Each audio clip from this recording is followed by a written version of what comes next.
Hello, welcome to the Heartbreak Stories channel. Today's story is about a man who discovered that the two people he trusted most had been working against him all along. What he did next wasn't rage, it was something far more powerful. She came home humming. I was sitting in the dark with a projector ready. My business partner thought I was too busy to notice. They were all wrong about the same man. My name is Benjamin Sutton. I'm 46 years old. I own a real estate development company in Charlotte, North Carolina. Started it from nothing 16 years ago. Built it into something that employs 43 people and puts roofs over families' heads across 3 counties. I'm not telling you that to brag. I'm telling you so you understand what I sacrificed. Evenings, weekends, vacations that never happened. I kept the lights on, literally and figuratively. Daphne and I met in our mid-20s, married at 28, had Cole a year later, then Gavin when Cole was 8. For a long time, we were good. Maybe not perfect, but real. She had energy and ambition and a way of walking into a room that made people pay attention. I love that about her. I encouraged it. 3 years ago, she started talking about running for city council. I supported that too. Fundraisers, dinners, weekends giving speeches at community centers. I wrote checks, I showed up in suits and smiled for photos. I told everyone who'd listen that my wife was going to do great things for Charlotte. I believed it. What I didn't see, what I was too busy keeping the business alive to notice, was that somewhere along the way, she'd started doing great things for herself first. I hired Carol in 8 weeks before that Tuesday night. Carol was former law enforcement, ran her own firm out of a modest office on Providence Road, and had the kind of eyes that didn't miss much. A colleague of mine had used her during a nasty business dispute. She wasn't cheap. She was worth every dollar. It was Carol who first told me about Todd Fielding. I sat with that name for 2 days before I could even say it out loud. Todd Fielding, my business partner of 3 years. The man I'd brought into a joint venture on a mixed-use development in Noda. The man who'd sat at my kitchen table, eaten Daphne's pot roast, clapped me on the shoulder, and told me I was one of the good ones. Carol laid it out clean. Surveillance photos. Timestamps. A restaurant on South Boulevard that Daphne had once called too pretentious for words. A hotel parking garage in Dilworth. Receipts that matched dates when Daphne told me she was at campaign strategy sessions. Carol had also pulled threads I hadn't even asked her to pull. And what she found about the financial angle made my stomach drop in a way the infidelity alone never quite did. But I wasn't ready for all of it that Tuesday. I needed to see Daphne's face first. I set up the projector before she got home. Laptop connected, files queued, living room rearranged so the blank wall above the fireplace became a screen. I turned off every light in the house except the kitchen. Then I sat down in my chair, poured 2 fingers of bourbon, and waited. She came in at 11:40, heels on the hardwood, keys landing on the entryway table the way they always did, a pause at the hall mirror. I heard her set something down, a bag, maybe. Then she walked into the living room and stopped. Ben. Her voice was careful. Not surprised, not guilty, just careful. The way you sound when you're already running calculations. Long night, I said from the chair. She reached for the lamp switch. Leave it, I told her. She left it. I pressed play. The projector threw a wide rectangle of light onto the wall. The footage was from a week ago, Thursday, the restaurant on South Boulevard. The angle was clean, the resolution better than I'd expected. Daphne and Todd at a corner table, a bottle of wine between them, his hand resting over hers on the white tablecloth. Not a handshake, not a colleague's touch. The kind of touch that tells you everything and apologizes for nothing. I let it run for 90 seconds. Daphne hadn't moved. She was standing in the middle of the room with her coat still on, watching herself on the wall like she was seeing a stranger. I clicked to the next file. Audio this time. Todd's voice first, low and comfortable. He's too wrapped up in his projects to notice anything. A pause. Then Daphne's laugh, a real laugh, the kind I hadn't heard in this house in 2 years. And her voice, I could come home wearing his competitor's logo, and he wouldn't look up from his phone. The room went very quiet. She turned to face me slowly. In the dim light from the projector, her expression was somewhere between fear and calculation, which told me more than the footage ever could. Ben, sit down, Daphne, I said, not loudly. not with anger in my voice, just the flat, final tone of a man who has already decided what happens next. She sat. I reached over to the side table and picked up a manila envelope, set it on the cushion beside her without looking away from her face. That's just the beginning, I said. We have a lot to talk about. She didn't sleep that night. I knew because I didn't either. I took the guest room without discussion, left Daphne sitting at the edge of the couch with the manila envelope in her lap and the projector still throwing pale light on the wall. I didn't slam doors. I didn't give her a speech. I just walked upstairs, closed the door quietly behind me, and lay on top of the covers staring at the ceiling. My phone buzzed at 2:14 a.m. Gavin, my 19-year-old, called me from his dorm at UNC Charlotte at 2 in the morning, which meant he hadn't been sleeping either. I picked up before the second buzz. Dad. His voice was tight, older sounding than it should have been. I'm here, son. A long pause. I heard him exhale, the kind of exhale that carries something heavy. I need to tell you something, and I need you to not ask me why I didn't say it sooner, because I've been asking myself that for 2 years, and I still don't have a good answer. I sat up. Go ahead. I saw her messages, he said. Mom's. On her iPad. I was helping her reset the Wi-Fi password at Thanksgiving 2 years ago, and her screen was open. I didn't mean to look, but I looked. Another pause. I didn't know what to do with it, Dad. I was 17. I thought maybe it was nothing. Then I kept telling myself it was nothing because the other option was 2. He stopped. I'm sorry. I should have told you. I sat with that for a moment. My youngest son, 17 years old, carrying a secret like a stone in his chest for 2 years because he didn't know how to hand it to me without destroying something. Gavin, I said carefully, this is not your weight to carry. You hear me? Not yours. I know, but no buts. You were a kid. You're still a kid. I kept my voice steady, even though something behind my sternum was pulling tight. I need you to listen to me now. Do you know the name Todd Fielding? The silence on the other end told me everything. Yeah, he finally admitted. That was the name I saw. I closed my eyes. Okay, son. Here's what's going to happen. You're going to stay at school. You're going to go to your classes tomorrow, and you're not going to call your mother tonight. Can you do that? What are you going to do? Handle it, I said. The right way. Without you in the middle of it. He was quiet for a moment. Then, low and serious, Dad, he was at our house. He sat at our table. I know. He's your partner. I know that too. How are you not? He stopped himself. Because losing my composure doesn't help either of us, I said. Get some sleep. I'll call you tomorrow. I set the phone down and sat in the dark for a long time. The thing about betrayal that no one warns you about is that it doesn't just hit one target. It radiates. My son had been carrying this since he was 17. My 19-year-old had spent 2 years watching me come home from jobs, watching me write campaign checks, watching me shake Todd Fielding's hand at site walkthroughs, and he'd known the whole time. That sat in me like broken glass. In the morning, I drove to Carol Dennon's office before Daphne was awake. Carol was already at her desk when I arrived, coffee in hand, reading glasses pushed up on her forehead. She didn't waste time on pleasantries. You've seen the footage, she said. Now you need to see the rest. She laid it out across her desk in organized sections. The financial records came first. 3 months of irregular transfers from our joint household account into a secondary account I hadn't known existed. $42,000, moved in increments small enough to avoid automatic flags. Then the campaign finance records. Carol tapped a line near the bottom of a printed page.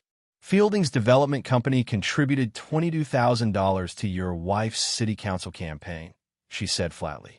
Spread across 4 donations for different LLCs, same registered agent on all 4. I stared at the paper. $22,000.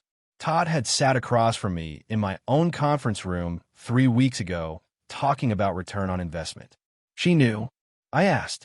Carol looked at me over her glasses with an expression that was almost gentle. Mr. Sutton, in my experience, when a man funds a woman's political career while conducting a private relationship with her, both parties generally understand the arrangement. I picked up the paper and read the numbers again. He was feeding her information about our joint venture too, wasn't he? It wasn't really a question. Carol nodded anyway. I have documentation of 11 phone calls between Fielding and a family law attorney in the 4 months before you hired me. He wasn't just involved with your wife. He was helping her position herself for the divorce before you knew there was going to be one. I set the paper down, squared the edges against the desk, took one measured breath. I need everything you have, I told her.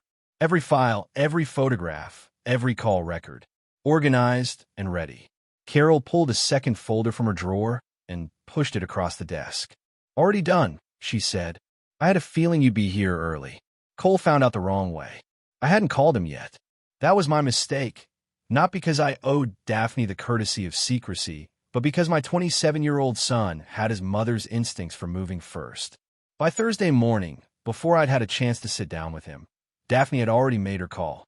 I was in my truck outside Carol's office when my phone lit up with Cole's name. I picked up expecting anger. What I got instead was a wall. I just want you to know, he said, voice flat and clipped, that I talked to Mom this morning. And I think you need to take a serious look at how you've handled this family. I went still. What did she tell you? That you've been building some kind of case against her? That you hired someone to follow her? That you're trying to blow up her campaign because you feel threatened by her success? He paused. Her words, not mine. But honestly, Dad, a PI? That's not who you are. I didn't raise my voice. I didn't fire back. I said, Cole, I need you to hold that thought for 48 hours. Can you do that? I'm not going to just... 48 hours, I repeated. Then I'll show you everything. Every document, every photograph, every financial record. After that, you can have whatever opinion you want. But I'm asking you to wait. He hung up without agreeing. By Friday afternoon, he'd posted. I saw it through a screenshot Gavin sent me. Cole's public Facebook page. A long paragraph that started with sometimes the people we think we know best disappoint us the most, and wound its way to a barely veiled portrait of a controlling husband trying to destroy his wife's political career out of wounded pride. He didn't use my name. He didn't need to. Half of Charlotte knew who Daphne Sutton was running against, and who she was married to. The post had 412 likes by the time I read it. I sat with that for exactly as long as it took me to finish my coffee. Then I called my attorney, David Prentice, and told him to begin drafting. Then I called the courier service. The package I sent to Cole's apartment in Dilworth contained a single folder. Inside, Carol's surveillance photos, the campaign finance records showing Todd Fielding's 4 LLC contributions totaling $20,000, the bank transfer documentation showing $42,000 moved out of our joint accounts, and a one-paragraph cover note in my handwriting that said only, I asked for 48 hours. Take as long as you need. Dad, I didn't call him after sending it. I didn't text. I let the documents speak.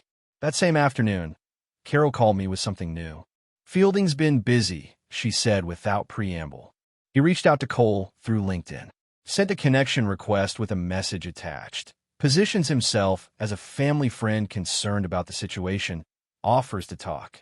My hand tightened on the phone. My son's LinkedIn, sent yesterday evening, before the post went up. So Todd had gotten a Cole before the post. He'd helped light the match. I absorbed that, filed it, and kept my voice level. Documented, I told Carol. Everything he sends to anyone in my family gets documented. Already flagged, she replied. There's one more thing.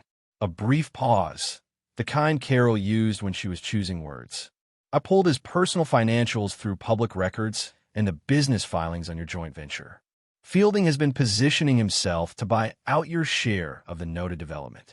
He's had 2 preliminary conversations with the other stakeholders. Both happened in the last 6 weeks. The room felt smaller. Todd hadn't just been in my house. He hadn't just been with my wife. He'd been circling my business like a man who'd already decided I was on my way out. Forward everything to Prentice, I said. Done as of 10 minutes ago, Carol answered. This is the moment that tells you exactly who Todd Fielding really is. He didn't just betray his business partner. He went after his partner's son first to make sure Benjamin would have nowhere left to turn. After I hung up, I drove to the notice site, parked on the street, and looked at the building we'd been developing together for 18 months. The steel framing, the crane overhead, the crews moving across the upper floors. Something I'd poured time and capital and real thought into, standing there indifferent to all of it.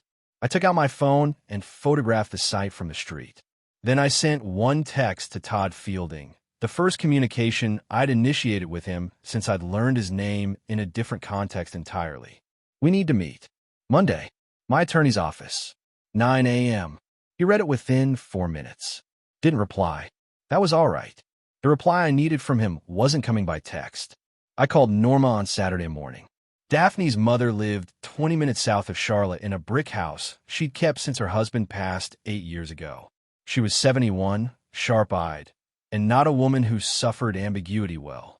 In all the years I'd known her, she'd never once told me something she didn't mean, and she'd never once pretended a problem wasn't there. I drove down rather than calling. Some conversations don't work through a phone. She opened the door before I reached the porch steps. She'd seen my truck from the front window, the way she always did. She looked at my face, stepped back, and said, "Come in and sit down." We sat at her kitchen table with coffee neither of us touched. I laid out the key documents in front of her. Not everything, just enough. The photographs, the campaign finance records, the financial transfers. Norma didn't speak while she looked through them. She turned each page with the careful deliberateness of someone who wants to make sure they understand before they react. When she reached the last page, she closed the folder, folded her hands on top of it, and looked out the kitchen window for a long moment. "I owe you an apology, Benjamin," she said finally. I waited. Daphne called me. She turned to face me, and her expression was something I hadn't seen on Norma before. Not quite shame, but close to it. 4 months ago, she didn't tell me all of this, but she told me enough. That there was someone. That she was confused. That she didn't know what she wanted. Norma's jaw tightened. I told her to end it and come back to her family. She told me she was trying. I believed her. And I chose not to come to you because I thought, she stopped. I thought it would blow over. I was wrong. You knew 4 months ago, I said. Not accusatory, just establishing the fact. I knew something, not the scope of it. She looked at the folder. Not this. I picked up the documents and straightened them. I'm not here to make you feel guilty, Norma. I'm here because I need you to understand what's actually happening. Not the version Daphne tells you when she needs your support. The real version. Norma was quiet for a moment. Then, with the directness that I'd always respected in her, "What are you going to do?" "I'm going to hold her accountable," I said. "Privately, if she cooperates. Publicly, if she doesn't. But it's going to happen either way." Norma nodded slowly. She didn't argue. She didn't defend her daughter. Not because she didn't love her, but because the documents on the table didn't leave much room for defense. That was the thing about Norma. She loved Daphne completely and saw her clearly, which is a harder combination to maintain than most people realize. "She's going to need help," Norma said eventually. "Real help. Not the kind that lets her off the hook, the kind that actually fixes something in her." "That's up to her," I replied. I drove back to Charlotte with the particular quiet of a man who has said exactly what needed to be said and nothing more. Norma called Daphne that afternoon. I didn't know what she said, but when I came home that evening, Daphne was sitting at the kitchen table with red eyes and no prepared speech for once. That was new. The package arrived at Cole's apartment on Saturday afternoon. I knew because Carol had used a courier service with delivery confirmation, and the timestamp came through on my phone at 2:47 p.m. I didn't reach out to Cole after that. I gave him the documents and gave him space to do the math himself. He called me Sunday night at 9:38. I was sitting on the back deck of the house. Daphne had taken to staying in the bedroom most of the day, which suited me, and the Charlotte air was cool and still, the kind of quiet that makes a ringing phone feel too loud. "Dad." Cole's voice was different than it had been Thursday. The managed flatness was gone. What was there instead was something rawer and harder to name. I read everything. "Okay," I said. The LinkedIn message from Fielding, he sent that to me Wednesday night, before I posted anything. A pause. I thought he was just, I don't know what I thought, that he was a concerned family friend. I didn't know who he was to Mom. I didn't know any of it. "I know you didn't. I put that post up, Dad. I basically called you a controlling." He stopped. "I need to take it down." "That's your call," I said. "Not mine. I'm going to take it down, and I want to see you. Tonight, if you're okay with it." I told him to come over. He arrived 40 minutes later, and we sat in the driveway in my truck because neither of us wanted to go inside the house. The engine off, the windows fogging slightly in the October chill. Cole is built like me, broad through the shoulders, not someone who looks comfortable being still, but he sat very still that night. He contacted you to get ahead of me, I said, before you could hear my side. That's who Todd Fielding is. Cole stared through the windshield. He was in our house, Dad. He came to your company Christmas party 2 years ago, and you introduced him to us. His voice was tight, and the whole time, I confirmed. We sat without speaking for a while. Then Cole turned to look at me. What are you going to do about the business? The Nota project? Prentice is handling the legal dissolution of the partnership. Fielding's been trying to position himself to buy out my share, so we're making sure that doesn't happen on his terms. I kept my voice steady.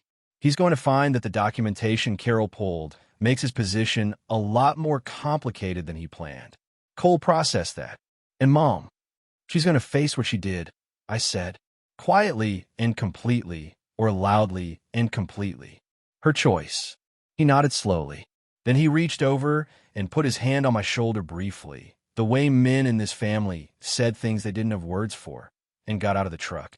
I watched him drive away and sat in the driveway alone for another 10 minutes, breathing in the cold air through the cracked window, letting the night settle around me. Todd Fielding had tried to use my son as a weapon. He'd slid into Cole's inbox and planted a story before I could plant the truth.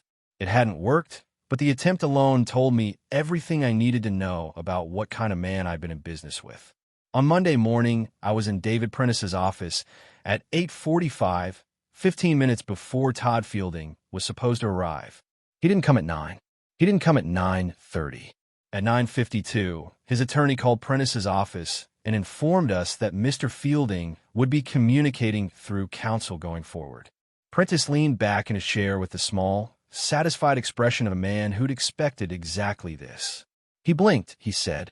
He did. I agreed. Now let's make sure blinking costs him. Gavin drove up from UNC Charlotte on a Thursday, 2 weeks into the unraveling. He hadn't asked permission. He'd texted me at noon.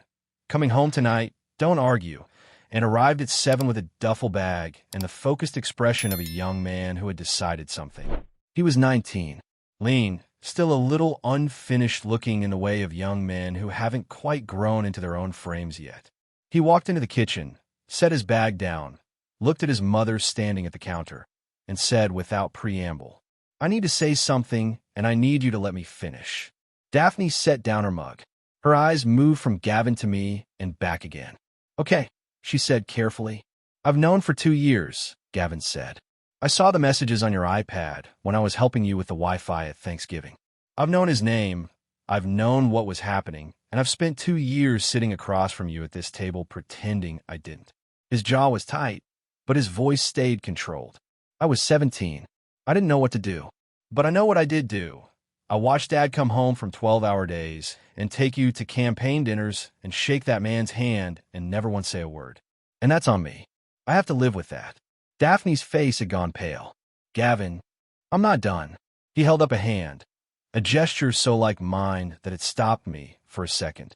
I'm not saying this to hurt you. I'm saying it because you've been telling people a story where Dad is the problem, and that story is wrong. He was never the problem. He was the one holding everything together while you were somewhere else. The kitchen was very quiet. Outside, a car passed on the street.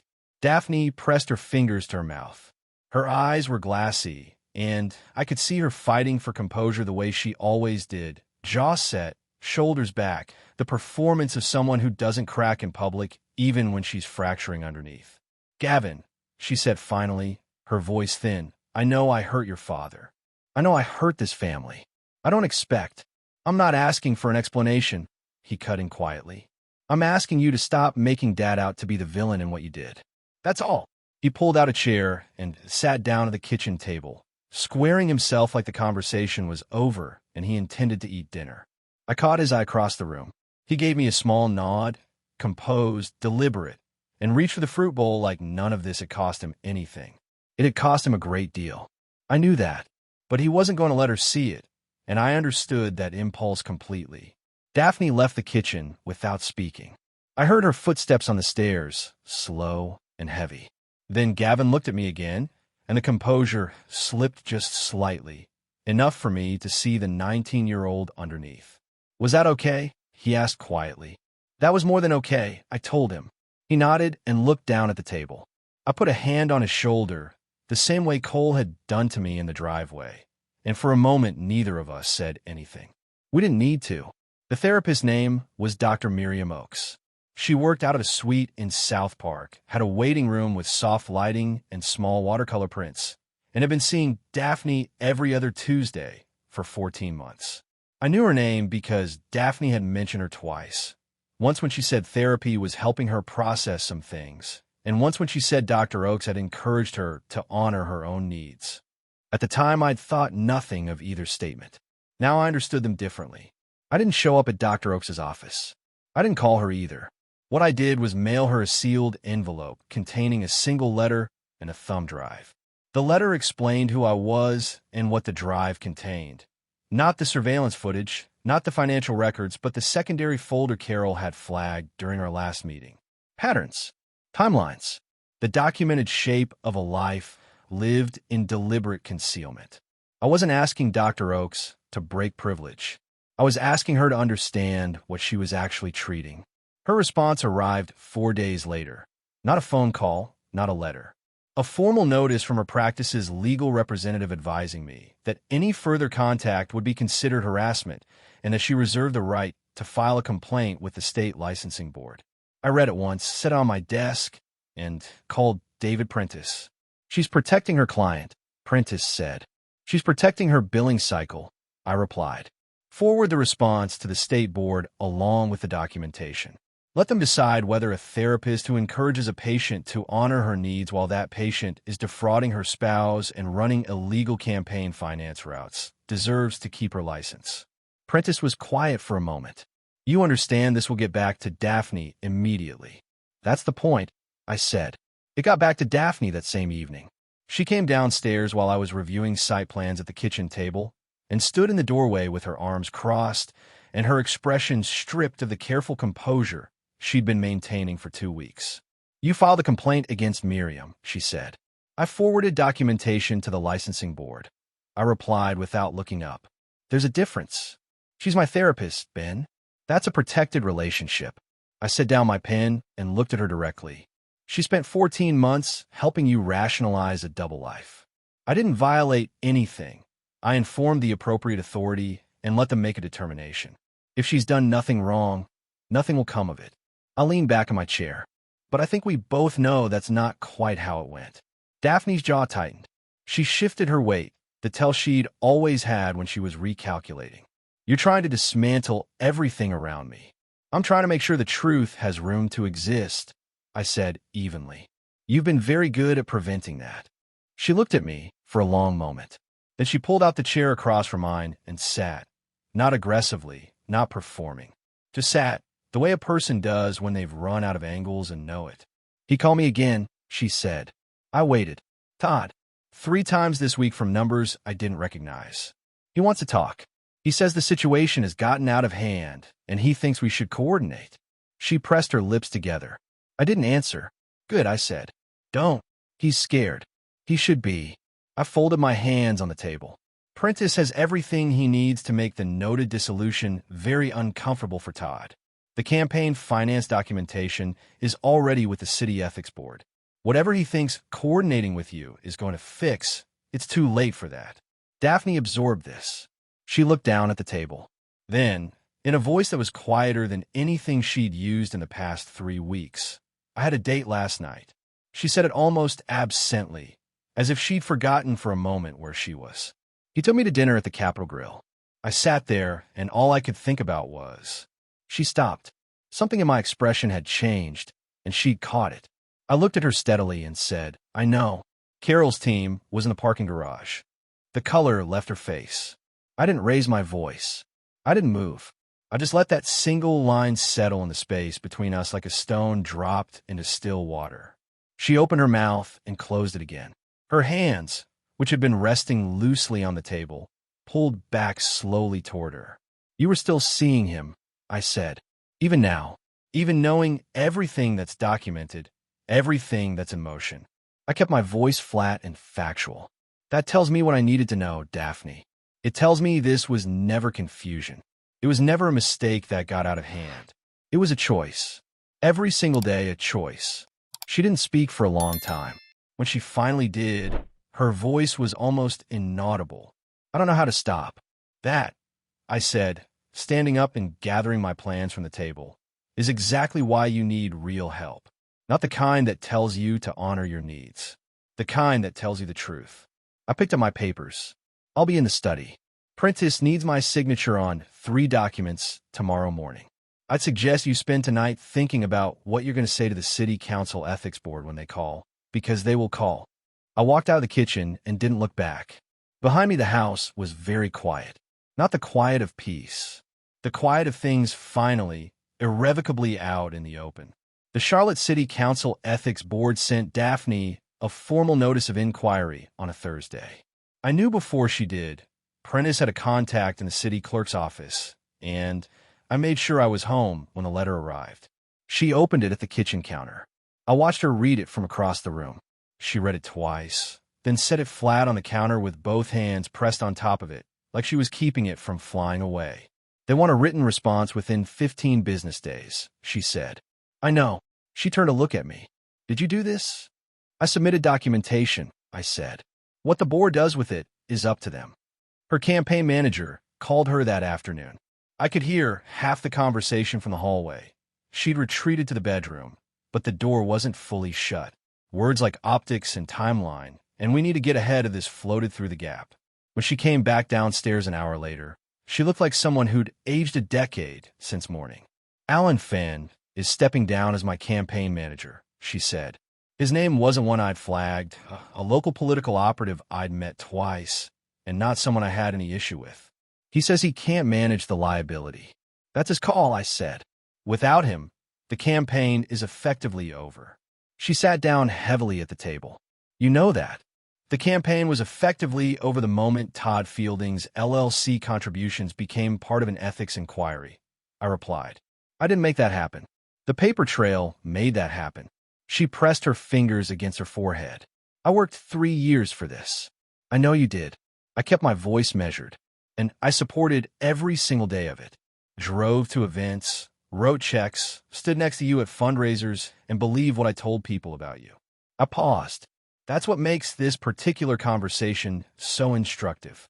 Gavin came downstairs mid-afternoon, took one look at the atmosphere in the kitchen, and set his jaw. He'd extended his visit by 3 days without being asked. He poured himself a glass of water, leaned against the counter, and looked at his mother. What happens with the campaign? He asked her directly. Daphne glanced at him.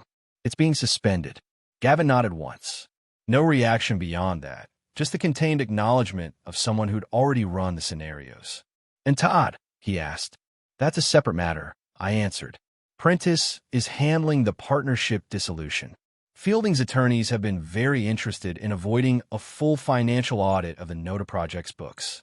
We're going to give them the opportunity to cooperate, which will determine how much of that audit becomes public record. Gavin looked at me. He's going to try to make a deal. He's already trying, I said. The question is whether what he's offering is worth anything. That evening, Cole drove down from Dilworth. He and Gavin and I sat on the back deck after dinner, while Daphne stayed inside. The temperature had dropped into the low 50s, and I'd brought out a fleece, which I didn't need, but held on to anyway. My 2 sons flanked me in the patio chairs. Cole on the left, big and quiet. Gavin on the right, watchful. We didn't talk about their mother. We talked about the Noda Project, about Gavin's midterms, about Cole's firm. Ordinary things. The kind of conversation you have when you're reminding yourself that life is larger than the crisis inside it. At one point, Cole said, without looking at me, "You know what I keep thinking about? You called me and asked for 48 hours. Just that. You didn't argue. You didn't defend yourself. You just asked for the time to show me the truth." He shook his head slightly. "I should have given you that automatically. That's on me. You were working with the information you had," I said. "I was working with what Mom handed me," he corrected. "Different thing. I didn't argue with that. He was right, and letting him be right without softening, it was the honest thing to do. When they left that night, I stood on the front porch and watched their taillights disappear down the street. The neighborhood was settled into its quiet nighttime rhythm, a dog barking 2 houses down, the distant sound of a train somewhere past the tree line. I stood there for a while before going back inside. The house still held the shape of everything that had happened in it, but it was beginning, slowly, to feel like mine again. 3 weeks after the first post, Cole put up another one. I didn't know it was coming. He didn't tell me, didn't ask my opinion, didn't run it past anyone as far as I could tell. I found out because Gavin texted me a screenshot at 7:40 in the morning with a single word, Dad. It was short. Cole had never been a man of excess words, and the post reflected that. It said, "A few weeks ago, I made a public statement based on incomplete information. I was wrong to do that, and I was wrong not to ask harder questions before I did. My father is one of the most principled men I know. I don't say that because he's my father. I say it because the evidence, once I actually looked at it, made it impossible to say anything else. I owe him better than what I gave him, and I intend to spend some time making that right." No hashtags, no mention of his mother, no dramatics, just a clean, public correction from a man who'd made a mistake and owned it without dressing it up. By noon, it had more engagement than the original post. I called him that afternoon. He picked up on the second ring and said, before I could speak, "Don't make it weird, Dad." I wasn't going to, I said. Good. A pause. Fielding messaged me again, by the way. Different account this time. He's looking for someone who'll listen. "What did you do with it?" "Forwarded it to Prentice," Cole said. "Figured that's what you'd want." It was exactly what I'd want. I told him so and let the conversation move on to other things, the way the best conversations do when the hard part is behind them and you both know it. Todd Fielding's attempt to negotiate a quiet dissolution of our partnership ended on a Wednesday morning in Prentice's conference room. Todd arrived with his attorney, a man named Gary Fisk, who had the harried look of someone who'd been handed a complicated file at short notice, and spent 40 minutes trying to characterize the noted joint venture as a straightforward business arrangement with no connection to anything personal. Prentice listened with the patience of a man who'd heard every version of this speech, and when Todd's attorney finished, Prentice opened his folder and laid out the documented sequence of events: the financial positioning, the preliminary conversations with the other stakeholders, the campaign contributions routed through 4 LLCs, and Carol's records of 11 communications between Fielding and a family law attorney in the 4 months before I'd hired her. Fisk asked for a recess. When they came back, the offer on the table was a full buyout at assessed value, plus a signed non-disclosure agreement. I declined the NDA. "My client will accept the buyout at assessed value," Prentice said, "with a comprehensive accounting of all project finances over the life of the partnership.